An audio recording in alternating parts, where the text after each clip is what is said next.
حضرت یونس علیہ السلام کا تعلق بنی اسرائیل کے انبیاء میں سے تھا، لیکن ان کی بعثت بنی اسرائیل کی طرف نہیں ہوئی۔ اللہ تبارک و تعالی نے انہیں آشوری اقوام کی طرف بھیجا تھا۔ آشوری اقوام یہ تاریخ میں بڑی معروف اقوام گزری ہیں۔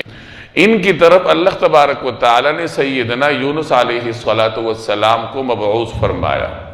حضرت یونس علیہ السلام طویل عرصے تک ان کو تبلیغ فرماتے رہے۔ بعض حضرات فرماتے ہیں کہ 70 برس تک حضرت یونس علیہ السلام ان کو تبلیغ فرماتے رہے، لیکن قوم کے لوگ ایمان نہ لائے۔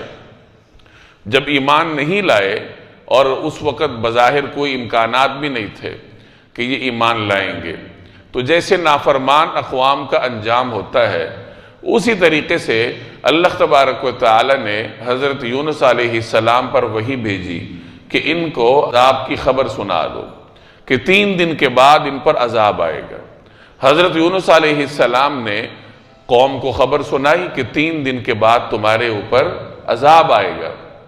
اب جب اللہ تعالیٰ کسی قوم پر عذاب بھیجتا ہے تو وہاں سے پیغمبر کو نکال لیا جاتا ہے، جو اہل ایمان ہوتے ہیں انہیں بحفاظت نکال لیا جاتا ہے۔ تو حضرت یونس علیہ السلام بھی اللہ تبارک و تعالیٰ کی اجازت سے اس بستی سے باہر تشریف لے گئے۔ ادھر قوم کی صورتحال یہ تھی کہ انہوں نے آپس میں مشورہ کیا اور ایک دوسرے کو کہا کہ ذرا دیکھو کہ رات کو یونس اپنے گھر میں ہوتے ہیں یا نہیں۔ چنانچہ جب انہوں نے دیکھا تو حضرت یونس علیہ السلام تو وہاں نہیں تھے۔ اب وہ سمجھ گئے کہ ہمارے اوپر عذاب آنے والا ہے۔ وہ ساری کی ساری قوم بما اپنے بچوں کے، اپنی عورتوں کے، اور بعض روایات میں جانوروں تک کے، وہ اپنی بستی سے باہر آئے اور ایک میدان میں کھڑے ہو کر انہوں نے خوب آہوزاری کی اللہ تبارک و تعالی کے حضور کہ ہم اپنے گناہوں سے توبہ تائب ہوتے ہیں۔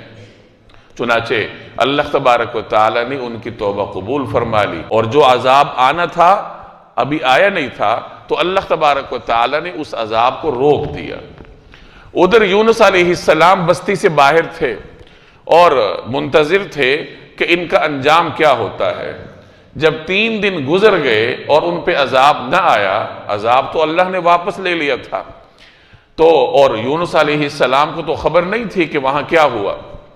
ان کی قوم میں ایک اصول تھا، مفسرین فرماتے ہیں کہ ان کے ہاں یہ رواج تھا کہ اگر کوئی شخص دعویٰ کرتا اور بعد میں دعوے کو ثابت نہ کر پاتا تو اسے سزائے موت دی جاتی تھی۔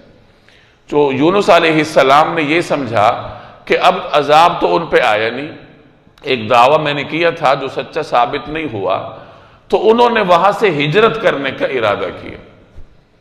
اب پیغمبر جتنے اعلیٰ مرتبے پر ہوتا ہے تو اتنے اعلیٰ مرتبے پر فائز شخصیت کی کوئی معمولی سی چوک بھی اللہ کے نزدیک قابل گرفت ٹھہرتی ہے۔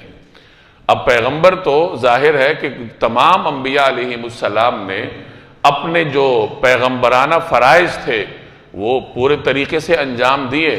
اللہ تعالیٰ جب کسی کو پیغمبر بناتا ہے تو اللہ کو تو معلوم ہے کہ کون پیغمبری کے لائق ہے، کس کے سر پر نبوت کا تاج سجانا ہے۔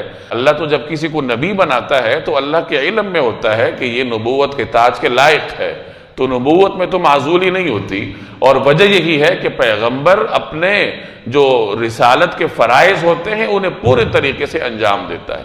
حضرت یونس علیہ السلام تو اپنے فرائض انجام دے چکے تھے، برس ہا برس تک اپنی قوم کو تبلیغ کرتے رہے اور اللہ کی اجازت سے وہاں نکلے تھے۔